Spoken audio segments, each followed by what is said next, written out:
estratégia, segunda fase. E aí, tudo bem com vocês? Eu sou o professor Rosângelo Assis, professor de filosofia aqui do Centro de Mídias do Amazonas. E nós vamos para mais uma aula de filosofia, a aula de número 3, com o nosso objeto de conhecimento, características da pós-modernidade. No detalhamento, nós vamos conversar hoje nessa aula sobre o que é pós-modernidade, consciência pós-moderna, características da pós-modernidade. Perfeito, então? Estão preparados? Então, venham comigo e vamos à nossa aula.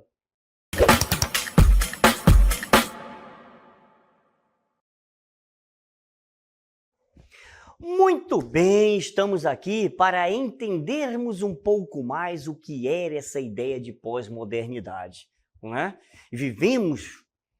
Nós conversamos muito sobre isso no dia a dia, nós vivemos num mundo pós-moderno, tá?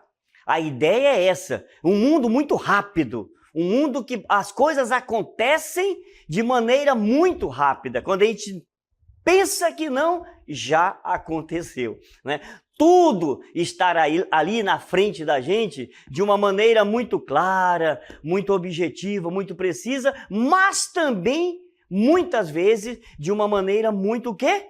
Enganosa. Então, pera lá, professor, a gente começa a trabalhar já aqui nessa aula dizendo que existe a clareza, mas existe também a obscuridade, exatamente isso, porque no mundo pós-moderno, as coisas, como estão acontecendo muito rápido, muitas vezes nós nem sabemos o que é verdade e o que não é verdade, né? Então a gente vai entender um pouquinho nessa aula as características dessa pós-modernidade. Vamos começar nos perguntando, fazendo uma pergunta então, o que é essa pós-modernidade? E mais interessante ainda, quando a modernidade acabou, e começou a pós-modernidade, né? Vocês já estudaram em história, com certeza, esses períodos da história todos aí, e a gente comenta muitas vezes que a ideia da modernidade, ela termina, né, naquele pensamento moderno, razão, iluminismo, né, o humanismo, termina quando? Quando acontece a Revolução Francesa, não é isso? E aí começa aquele mundo que nós conhecemos como contemporâneo, perfeito? E aí depois desse mundo contemporâneo, olha só que interessante, nós já passamos para uma ideia de pós-moderno, então. As coisas estão meio misturadas ali, tá certo? Mas o que vai acontecer? O que a gente vai perceber? De um período ao outro, olha só, eu estou na modernidade aqui, me prometeram um mundo de coisas, né? Me prometeram a felicidade. Lá na modernidade me prometeram a felicidade. Disseram que se eu fosse capaz de pensar, de raciocinar, de pela minha própria razão buscar o conhecimento, eu seria feliz. E criaram muitas teorias em relação a isso. Só que chegou mais tarde, e cadê agora? Onde é que está essa felicidade que foi prometida? Né? Aparece um monte de questionamentos aí. Um número grande de teorias que vão trazer as incertezas para nós. A teoria, por exemplo, de Heisenberg, né? Wittgenstein, que faz os questionamentos da linguagem, disse, e aí? Tudo que foi falado, tudo que foi pensado, a linguagem muitas vezes foi distorcida e chegou de uma maneira equivocada para nós. E o que é verdade e o que não é verdade mais? Entenderam? Então, a partir daí, começa a surgir uma série de questionamentos que vão fazer com que a gente se desencante com aquilo que estava sendo prometido. Então, a ideia de pós-modernidade é isso daí. Vamos ver aí, olha só. A pós-modernidade, ela é o quê? O desencantamento em relação à ideia de um futuro garantido. Gente, isso aqui é muito sério. Isso aqui é muito sério, tá? Porque nem todo mundo está preparado ou estava preparado e não está hoje ainda preparado, muitas vezes, para dizer, e agora? O que eu vou fazer da minha vida? Tudo aquilo que me foi prometido, né, mostrou-se, né, irregular, né? Mostrou-se incapaz de me transmitir esse futuro, de me garantir esse futuro. E agora? Houve o desencantamento em relação a tudo isso daí. Nós temos um filósofo, não é? Sociólogo, Jean-François Lyotard. Ele vai trazer para nós, ele vai fazer um relatório sobre aquilo que seria o conhecimento no futuro. Ali no seu livro, A Condição Pós-Moderna, ele traz para nós um pouco essa ideia aí, né? A ideia, por exemplo, de verdade construída, ele diz para nós que essa ideia de verdade, construída lentamente pelos pensadores modernos, ela faliu, ela não deu certo. E quando eu falo desses pensadores modernos, tá? Eu estou falando de grandes pensadores. Eu estou falando de Descartes, eu estou falando de Newton, né? Eu estou falando de tantos outros pensadores que foram trazendo para nós Spinoza, foram trazendo essa ideia aí do racionalismo, né? Essa ideia do iluminismo, tá? Essas ideias todas que foram querendo mostrar que nós éramos capazes de sermos felizes com essas teorias. Todas essas verdades que foram postas até aqui, segundo Lyotard, elas não passam de hipóteses. Olha, o comunismo trouxe para nós essa ideia, o socialismo, né? A ideia de socialismo de Karl Marx, perfeito? Então tudo isso daí vão trazendo o próprio capitalismo, trazendo para nós a promessa de riqueza, e aí a gente fica sem saber para que lado vai, como fazer, como resolver tudo isso daí. Perfeito? Então, por isso que Lyotard, baseando seus estudos ali em Heidegger, né, em Wittgenstein, ele vai trazer para nós a ideia do o que prova que uma prova é uma boa prova. Eita, professor, esse jogo de palavras aí, tá querendo me atrapalhar aqui, tá querendo confundir a minha cabeça? Porque, segundo Lyotard, é justamente isso daí. Baseado, por exemplo, no pensamento de Wittgenstein, que Ludwig Wittgenstein, um filósofo que traz para nós a ideia, por exemplo, de que a linguagem, vamos dizer assim, vai ser o grande problema para a humanidade. Por quê? Porque a maneira como ela entende aquilo que está escrito vai fazer com que ela haja de determinado jeito ou não.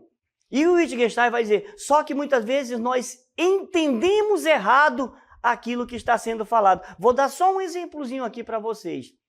Lá na Grécia Antiga, nós falávamos do ethos, o ethos grego. O que era o ethos grego? Significa caráter. Ethos quer dizer caráter. Daí vem a palavra ética. Perfeito? Quando os romanos traduziram o ethos grego para o latim, eles não acharam uma palavra similar ao ethos, e eles traduziram por mores, que quer dizer costume. Eles mudaram o significado da ética, eles mudaram a ideia daquela ideia de caráter para a ideia de costumes. E por isso que ainda hoje o que acontece? A gente confunde ética e moral. Porque ética é o princípio básico. E a moral o que é? São os costumes, é a ação, é aquilo que eu faço no meu dia a dia. Então, eu me baseio nessas ideias, nesses valores, mas eu conheço o que fica pior ainda, né? Porque eu conheço esses valores, eu sei o que é certo e o que é errado, mas a minha ação, muitas vezes, é totalmente desconectada daquilo que são esses valores. É por isso que Lyotard ele pergunta, o que prova, então, que uma prova é uma boa prova? Porque para alguém pode ser uma boa prova, mas para outro alguém não é uma boa prova. Não é? Eu posso questioná-la. Eu posso duvidar dela. Perfeito? Então, olha só.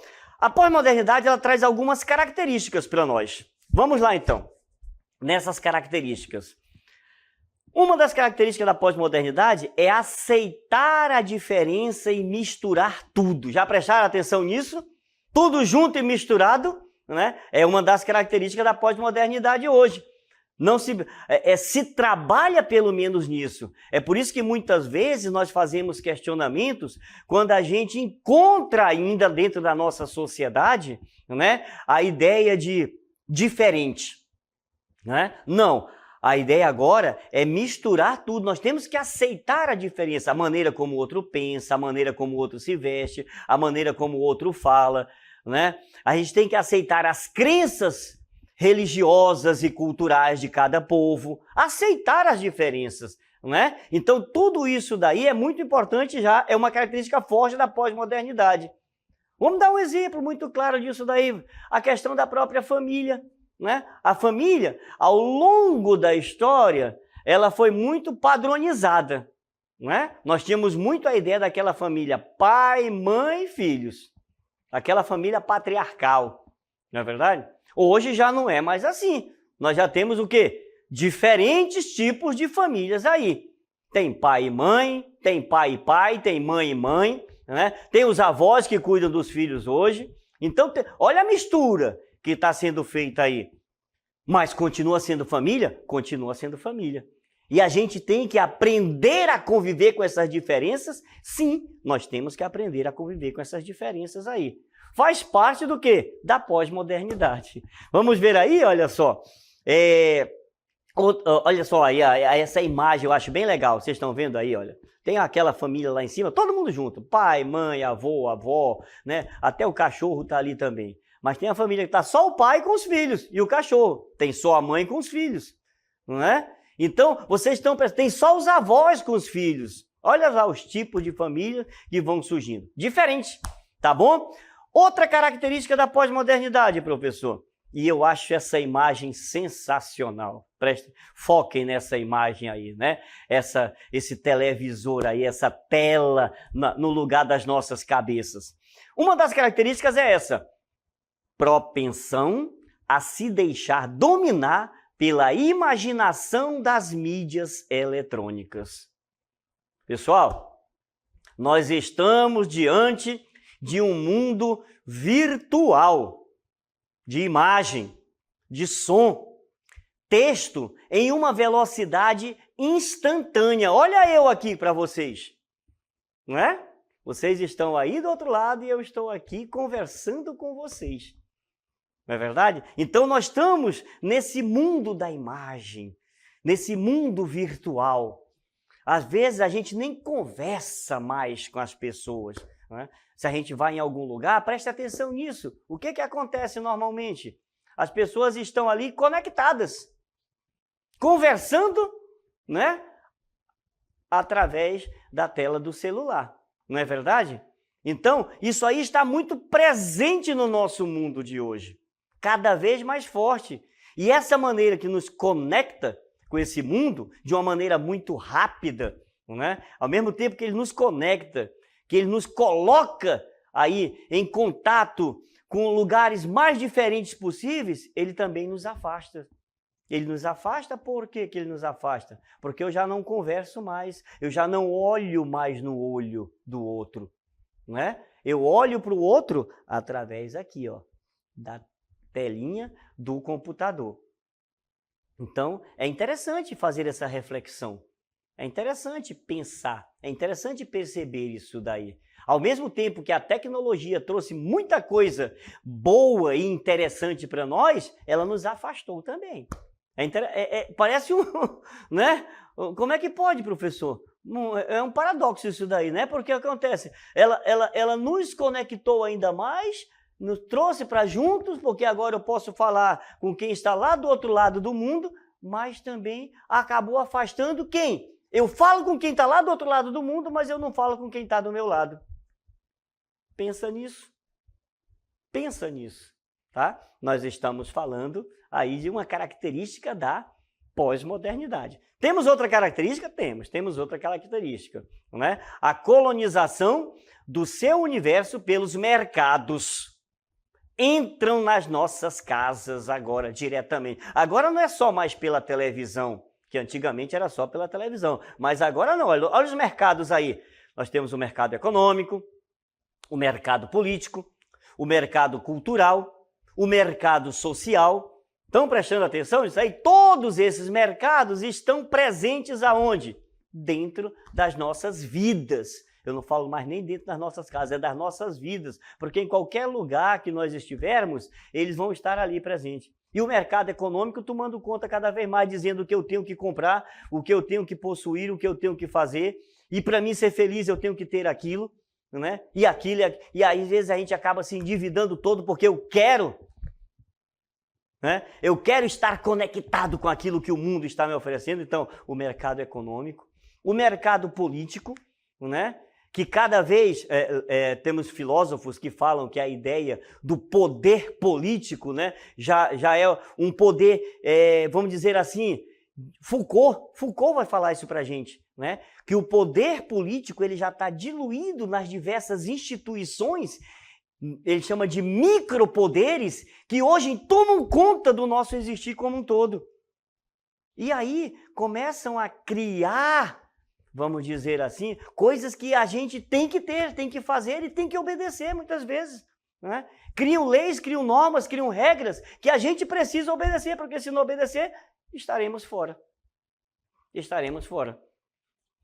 Estaremos à margem daquilo que é, por exemplo, o social, que foi colocado aí também, o cultural, que foi colocado aí também, não é? Eu tenho que fazer parte dessa cultura. Se eu disser, não, eu não quero, eu não gosto disso, peraí, não gosta? Por que não gosta? Não é? Então você está desconectado. Olha, vou usar essa palavra várias vezes na aula. Você está desconectado. Não é? Você está, muito comum hoje também, qual é a outra palavrinha? Cancelado. Não é? É só pensar diferente que você vai estar o quê? Cancelado. São características da pós-modernidade. O que mais? Tem mais características ali, olha só. Eu falava do poder econômico aí agora há pouco, né? Então, olha só. A celebração do consumo. O consumo como expressão pessoal. Olha para mim aqui, gente. Essa celebração do consumo como expressão pessoal é algo muito forte na nossa sociedade hoje, não é? É muito forte. Por quê? Eu tenho que consumir. É só olhar que hoje a gente não pode mexer em qualquer meio de comunicação, vamos dizer assim, em qualquer aparelho, vai na televisão, liga a televisão, tá lá, mexe no celular, tá isso, vai para o computador, tá assim também. Porque o que aparece hoje? No WhatsApp eu estou falando com as pessoas, as propagandas estão ali o tempo todo dizendo, olha, compre isso, compre aquilo, faça isso, faça aquilo, adquira isso, adquira aquilo. Enche a nossa cabeça, né, dessas ideias, entram dentro da gente, vamos dizer assim, da nossa mente, e tem muita gente que acaba cedendo isso daí. É uma característica forte da pós-modernidade. E o que é pior, tem pessoas que depois procuram, olha que eu comecei falando a aula, a modernidade prometeu uma felicidade para a gente, né? Através da razão, através da ciência, não conseguiu.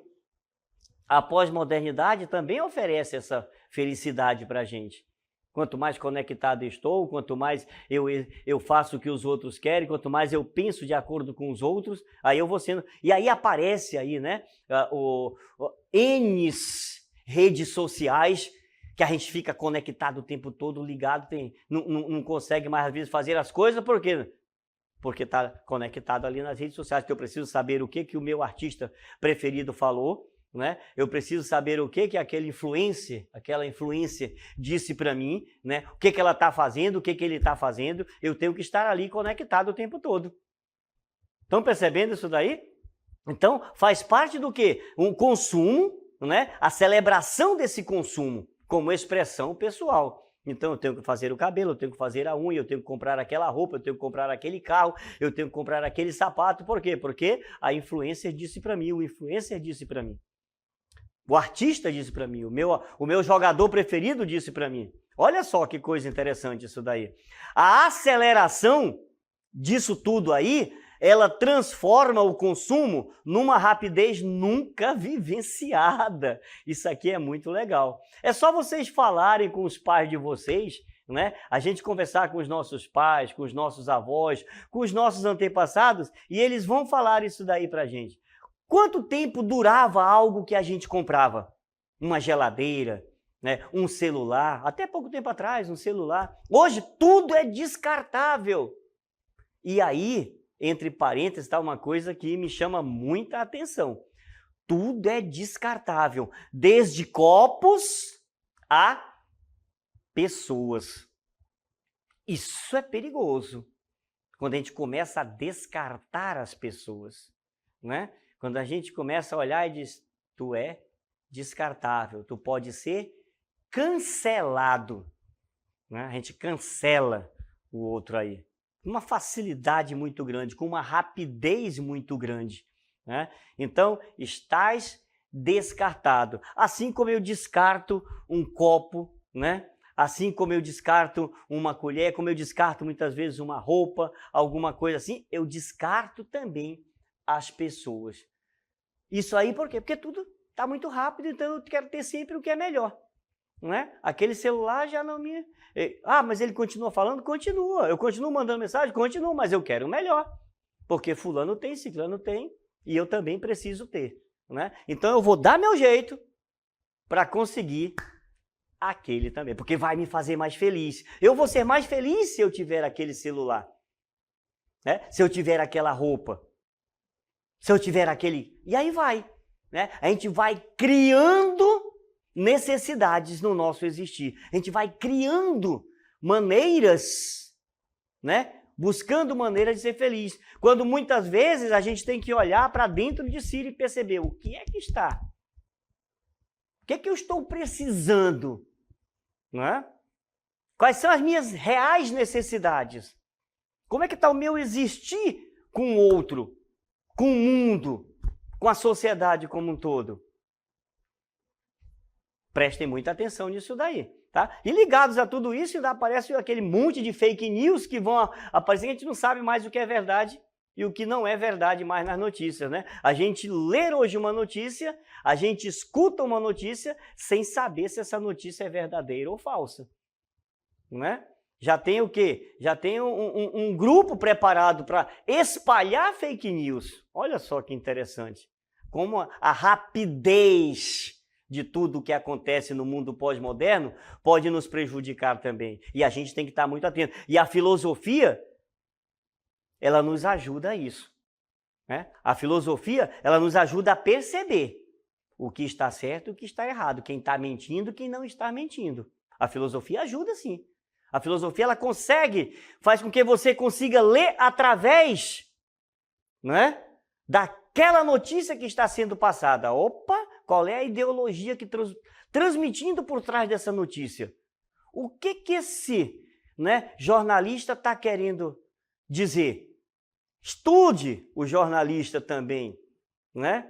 Qual é o pensamento? Qual é a linha de pensamento dele? Porque tudo isso influencia, sim, tá? Nós temos que estar bem preparados para isso daí. A filosofia te ajuda nesse processo de reflexão, tá bom? Muito bem. Temos mais características? Temos sim, olha só. E aqui é muito interessante, gente, porque vocês se lembram que eu falei lá atrás, né, que a pós-modernidade, aliás, a modernidade, não a pós-modernidade, mas a modernidade, ela prometeu uma série de coisas ali com o iluminismo, com o racionalismo, né, com o humanismo, né, uma volta ao mundo grego antigo, lá do pensamento grego antigo. Então, voltou dizendo tudo isso, olha, a razão, a capacidade de pensar, a capacidade... Beleza. E aí vão surgindo muitas metanarrativas que vão trabalhar essa ideia de felicidade. Metanarrativas emancipadoras, tá certo? Por exemplo, nós estou falando aqui, por exemplo, da Revolução Francesa. Olha aí a Revolução Francesa. Nós vamos agora ser livres, nós vamos ser iguais, nós vamos ter um mundo fraterno, né? Mera ilusão, né? Lyotard vai falar para a gente, mera ilusão. Essas metanarrativas foram todas o quê? Falindo. Lyotard vai falar para nós. Todas essas grandes metanarrativas, elas foram falindo, foram se mostrando incapazes de fazer aquilo que prometeram. E continuam hoje, né? Se a gente analisar hoje, tem muitas coisas que prometem, né, fazer acontecer, mas que se a gente for analisar, a gente sabe que nunca vão conseguir traduzir na realidade isso daí, né? Então a gente falou aqui da Revolução Francesa com aquela ideia, né, da liberdade, igualdade, fraternidade. Vamos agora lutar por um mundo mais justo, por um mundo mais fraterno. Cadê esse mundo? Cadê esse mundo? Me mostrem aonde está esse mundo, não é? A gente sempre torceu por isso daí, por essa ideia, né, de um mundo mais justo, mais fraterno. Mas cadê esse mundo? Olha as guerras acontecendo aí, olha a fome que nunca foi solucionada, olha a miséria do povo que nunca foi solucionada. Enquanto poucos têm muito, muitos têm pouco ou quase nada. Cadê? Cadê o ideal de felicidade aí? Que essas metanarrativas prometeram aí para nós. Lyotard faz essa crítica. A filosofia nos convida a essa reflexão também, tá bom? E aí, a gente entra na questão, olha aí, da publicidade, que manipula os nossos desejos. É ou não é verdade? Ela manipula, ela promove a sedução. Eu fico seduzido diante de uma vitrine onde tem uma roupa linda, mas que eu não posso comprar, mas eu vou ter que dar meu jeito, porque eu preciso daquela roupa, não é? Porque eu vou me sentir feliz com aquilo. E aí, né, vai criando imagens, criando signos, eventos. Não quer dizer que eu não possa ter. Não quer dizer que eu não possa participar, não quer dizer que eu não possa assistir, não quer dizer que eu não possa, né, gostar disso daí. Não quer dizer isso, gente. A reflexão aqui é totalmente diferente, tá? Eu posso ter? Posso. Eu posso criar esse desejo? Posso. Eu não posso ser manipulado para ter esse desejo, né? Eu posso me seduzir numa vida? Posso sim. O que eu não posso é que me promovam a essa sedução e que manipulem, não é, a minha consciência e a minha liberdade para que eu possa o quê? Fazer aquilo que querem que eu faça. Isso daí eu não posso. Aí eu preciso ter essa reflexão, tá? Porque valoriza o quê nesse sentido todo aí? O que a mídia dá ao transitório da vida. É isso que vai ser valorizado. A mídia diz para nós. Eu assisto, né? Vocês assistem, todos nós assistimos, né? Filmes, jornais, o que mais? Eventos que acontecem, mas a gente não pode ser manipulado por isso daí. Eu gosto de participar, gosto, eu gosto de assistir, gosto, eu quero ir lá, quero, mas dentro daquilo que eu posso querer, poder e fazer. Isso é muito importante. Tá certo, então? Muito bem. E aí a pós-modernidade, já que manipula esses nossos desejos, vai criando isso daí dentro desse transitório de vida, aí a gente vai lembrando algumas coisinhas importantes dessa pós-modernidade aí. Por exemplo, as telecomunicações, né? Olha só, elas possibilitam o quê? Hoje, cada vez mais, imagens que são vistas em todas as partes do planeta, gente, facilitando a mercadificação de coisas e gostos. Vocês estão vendo aí, tá muito legal essa imagem aí, né? O mundo está conectado, o mundo está conectado. Então existe o que? Essa mercadificação, porque as telecomunicações colocam isso para nós hoje. Ao mesmo tempo que elas nos transmitem tudo o que acontece no mundo, de coisas boas, aparecem as coisas ruins também. E isso é importante a gente ter essa noção, é importante a gente perceber isso daí. Tá? É aí que entra a reflexão filosófica. Não se deixar manipular, né, pelas fake news que aparecem aí. E buscar entender realmente o que está acontecendo. Porque essas notícias que trazem, que colocam para eles, são importantes. Eu sei o que está acontecendo no mundo. É importante saber o que está acontecendo no mundo. Então, a informatização, o computador, o caixa rápido, 24 horas, a telemática, são o quê? Compulsivamente disseminadas. Olha só a pós-modernidade, é tudo muito rápido. Tá tudo muito rápido ali, não é? Então, em qualquer lugar que eu vou, eu encontro caixa 24 horas para sacar o meu dinheiro. Hoje nem preciso mais, não é verdade? Já está sumindo, vamos dizer assim, o dinheiro em espécie. Então, testemunha dessa pós-modernidade, nós temos aí, olha, que já são até ultrapassadas algumas aqui, né? O DVD, o CD, o MP3, a clonagem, o implante de órgão, próteses e órgãos artificiais engendram uma geração de seres em estados artificiais que colocam em xeque a originalidade ou naturalidade do humano.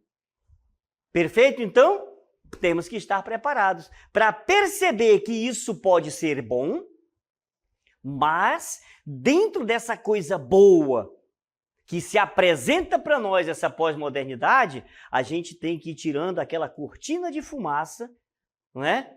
Para perceber também aquilo que eles estão querendo, né? Nos enganar.